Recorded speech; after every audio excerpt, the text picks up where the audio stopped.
Aceh. Masa kecil saya seperti layaknya seorang dari Aceh, kami dibesarkan di pesantren, dari kelas 3 SD sudah dimasukkan ke pesantren, sampai dengan saya SMA, dan saya sendiri tidak pernah menyangka kalau saya akan bertemu Yesus seperti hari ini.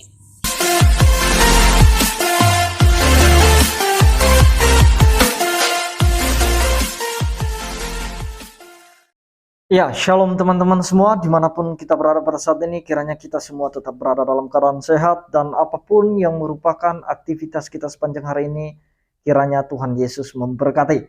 Nah, teman-teman, kembali berjumpa lagi di channel kita ini, yaitu Zemayan Yasin, dan pada video kali ini teman-teman, saya akan membagikan kepada kita semua satu kesaksian yang cukup luar biasa, yang mungkin ini memberkati kita dan menguatkan kita kembali, dan juga bahkan kalau ada saudara-saudara kita yang dari Muslim mau mendengarkan kesaksian ini, ya silakan.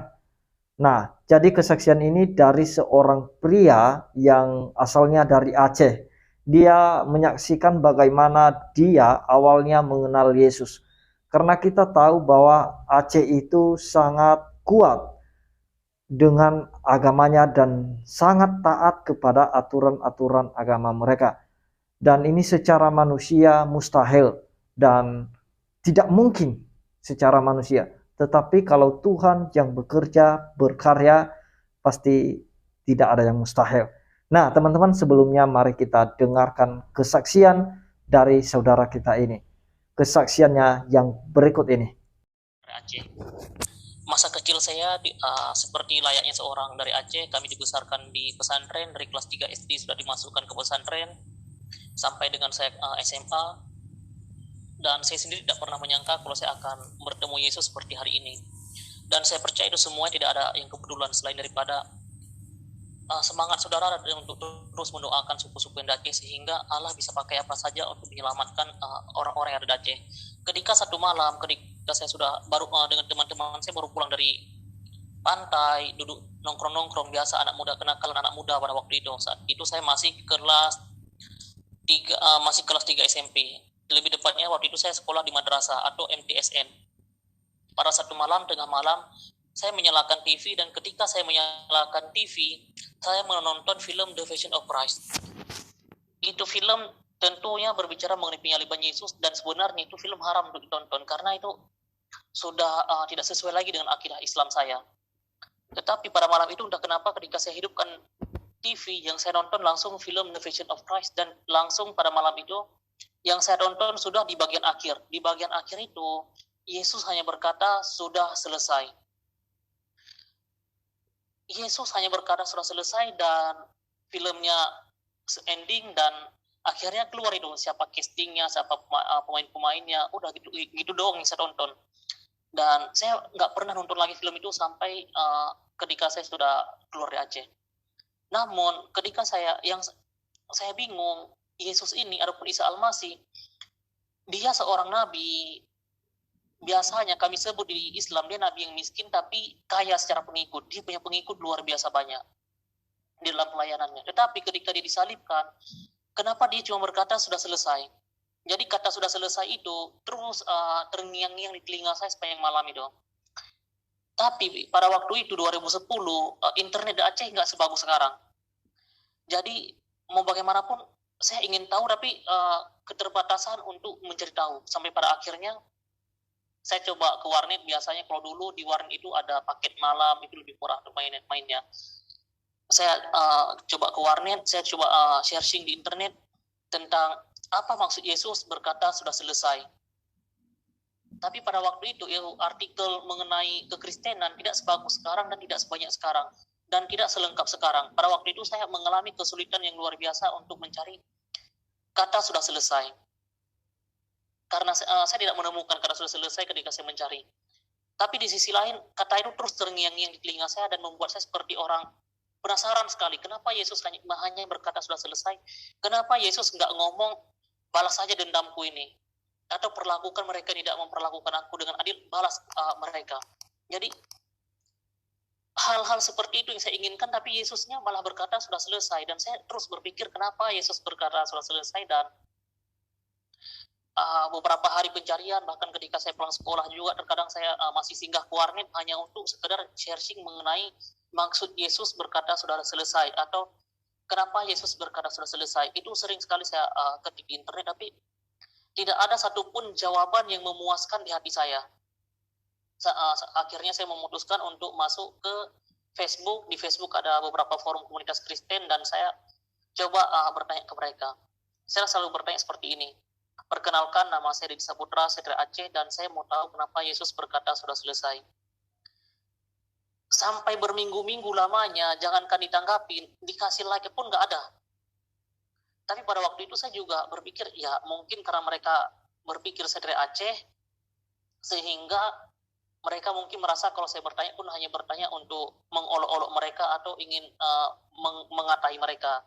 Saya maklumi pada waktu itu. Tetapi di sisi lain, jiwa saya seperti sangat penasaran gitu, kenapa Yesus berkata sudah selesai. Hingga pada akhirnya, sebulan berlalu, 2 bulan berlalu, di komunitas Kristen itu sudah mulai ada yang menanggapi komentar saya. Mereka menjawab seperti ini. Maksud Yesus berkata sudah selesai, Yesus sudah selesai disalibkan, sekarang dia bersama dengan Bapa di surga. Yesus sudah begini, sudah begitu. Di satu sisi orang-orang Kristen yang ada di Facebook mereka menjawab, tapi di sisi lain saya tidak terpuaskan dengan apa yang mereka berikan jawaban. Dan itu berjalan begitu lama. 2010 sampai 2011 saya mencoba mencari jawaban dan tidak ada satupun jawaban yang membuat saya terpuaskan. Tetapi pada waktu itu, kalau saudara ingat, di Global TV biasanya ada Pak Philip Mantaufa khotbah. Dan di RCTI saya lupa namanya, ada satu pastor orang bule.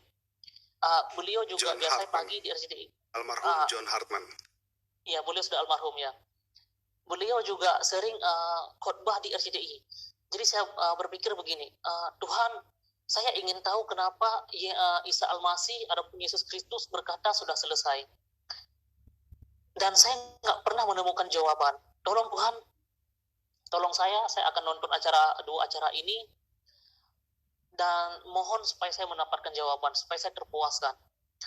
2011 dan setiap hari Minggu pagi saya coba sempatkan diri nonton Pak Philip Mantaufa, nonton Pak John Hartman yang rambutnya agak pirang-pirang gitu. Saya nonton dan saya tidak temukan jawaban kenapa Yesus berkata sudah selesai. Dan di sisi lain saya merasa, aduh ini kok sampai begini, saya tidak pernah penasaran luar biasa begini, tapi kok kali ini saya penasarannya luar biasa, cuman untuk cari tahu sesuatu yang seharusnya ngapain juga dicari tahu. Itu kan Yesus Tuhannya orang kafir pada waktu itu yang saya pikirkan, ya kenapa saya harus cari tahu gitu.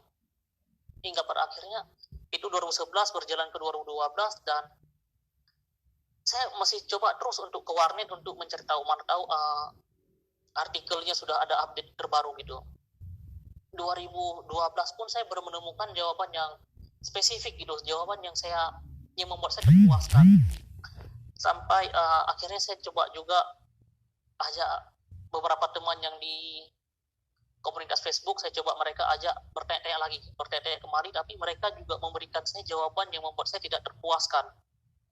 Sampai pada 2012 menjelang akhir, 2013 awal, 2012 gitu, saya lupa kapan tepatnya, tapi pada waktu itu saya menemukan satu artikel yang menyatakan seperti ini.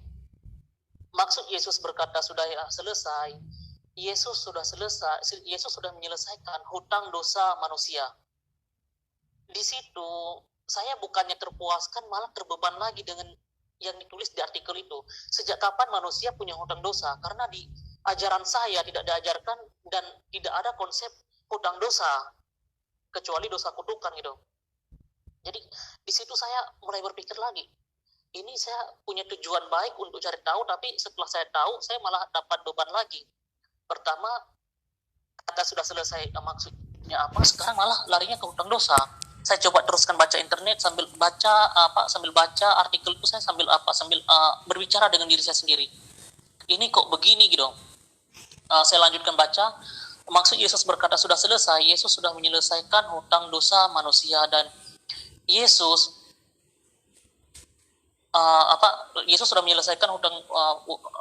telah menyelesaikan hutang dosa umat manusia, dan semua dosa umat manusia dengan cara menerima dia sebagai Tuhan dan Juru Selamat pribadi dalam kehidupannya. Jadi kelihatan simpel, tapi sebenarnya pada waktu itu membuat jiwa saya memberontak gitu. Kalau saya terima dia sebagai Tuhan, berarti saya menduakan Allah saya pada waktu itu. Dan pada akhirnya terjadi kebimbangan di diri saya sendiri, dan saya terus berdoa, Tuhan, kalaupun ini benar tolong bimbing saya, tapi kalau ini salah tolong tidak lagi membuat saya penasaran untuk mencari tahu sesuatu yang akan mencelakai diri saya untuk kedepannya, terutama setelah saya mati.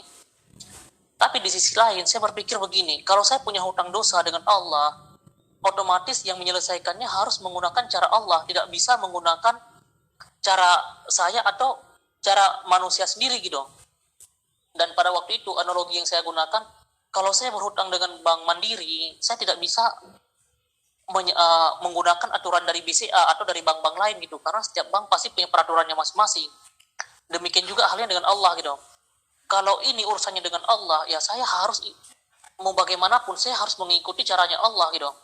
Sampai pada akhirnya 2013 saya memutuskan, ya udah deh, saya terima Yesus sebagai Tuhan dan Juru Selamat pribadi dalam kehidupan saya, tapi saya juga mau hutang dosa saya diselesaikan. Dan di artikel itu dikatakan, supaya menjadi murid Kristus harus dibaptis. Karena yang saya baca hanya demikian, jadi pada waktu itu saya buru-buru sekali ingin dibaptis supaya dosa saya bisa diselesaikan dengan cara Tuhan Yesus. Nah, itu dia videonya teman-teman dari kesaksian saudara kita. Kita sudah mendengarkan bahwa dia mengikut Yesus itu ketika dia menonton satu film, yaitu mengenai The Passion of Christ. Dia tonton itu katanya tadi, dan juga yang membuat dia penasaran ketika Yesus berkata di atas kayu salib, sudah selesai. Nah, teman-teman, ada banyak orang yang tidak peduli dengan perkataan Yesus ini. Karena sangat sederhana sekali kalau kita mendengarkan, sudah selesai. Ada orang yang berpikir, ya sudah selesai, istilahnya selesai nyawanya, mati lah istilahnya. Nah, banyak orang yang berpikir seperti itu. Nah, jadi teman-teman, oleh karena itu, mari kita baca bersama-sama ayatnya. Dari Yohanes 19 ayat 28 sampai 30. Nah, begini firman Tuhan. Sesudah itu, karena Yesus tahu bahwa segala sesuatu telah selesai, berkatalah ia supaya genaplah yang ada tertulis dalam kitab suci, aku haus. Nah, itu ada nubuatannya nanti di dalam Mazmur 22 ayat 16 ya teman-teman. Setelah itu di ayat 29 di Yohanes 19 tadi, di situ ada suatu bekas penuh anggur asam, maka mereka mencucukkan bunga karang yang telah dicelupkan dalam anggur asam pada sebatang hisop, lalu mengunjukkannya ke mulut Yesus. 30. Sesudah Yesus minum anggur asam itu, berkatalah ia, sudah selesai. Lalu ia menundukkan kepalanya dan menyerahkan nyawanya. Nah, artinya teman-teman, inilah perkataan yang terakhir Yesus di atas kayu salib. Ini perkataan yang paling terakhir. Dia katakan sudah selesai. Nah, apa artinya sudah selesai? Nah, apakah sudah selesai sampai di situ nyawanya, atau dalam pengertian dia mati, selesailah hidupnya? Nah, ketika saudara kita yang bersaksi tadi, dia mencoba mencari artikel-artikel rohani, dan juga dia pernah bergabung di forum Kristen di Facebook, mungkin ada grup rohani ya, dan juga dia tidak mendapatkan jawaban. Nah, mungkin ada saudara-saudara kita yang muslim, dari muslim, yang masih penasaran mengenai perkataan Yesus sudah selesai. Nah, artinya teman-teman, kita juga harus tahu bahwa Yesus itu datang ke dunia ini tujuannya apa. Nah, tujuan Yesus datang ke dunia ini untuk melaksanakan visi misinya yang dipercayakan Bapa kepadanya. Apa itu misi Yesus? Yaitu misi mengenai keselamatan bagi umat manusia. Karena manusia tidak bisa menyelamatkan dirinya sendiri, maka tentu saja manusia butuh seorang penyelamat. Karena seperti yang dia katakan tadi, bahwa kalau mau dosa kita diampuni, dosa kita dilunaskan, dibayar, ya kita harus percaya pada caranya Allah. Apa caranya Allah? Yaitu melalui pengorbanan Kristus. Nah, jadi apa maksud perkataan selesai ini tadi? Ketika Yesus disalib, semua hutang dosa manusia, segala kutukan manusia, segala hukuman yang seharusnya manusia yang menerima itu, maka semua ditimpakan kepada Yesus di atas kayu salib itu. Itulah sebabnya Paulus menuliskan dalam suratnya, dia yang tidak mengenal dosa telah dibuatnya menjadi berdosa supaya di dalam dia kita dibenarkan oleh Allah. Nah, jadi kita tahu ketika Yesus mati dia berkata selesai, yang artinya bahwa baik dosa yang dahulu, dosa sekarang dan seterusnya itu sudah selesai, sudah diselesaikan dengan cara Allah melalui pengorbanan Yesus Kristus. Karena pengorbanan Kristus itu dilakukan hanya sekali saja dan itu berlaku untuk selamanya. Nah, itulah korban yang sekali untuk selamanya. Nah, jadi itu dia teman-temannya arti selesai tadi. Nah, itu caranya Allah.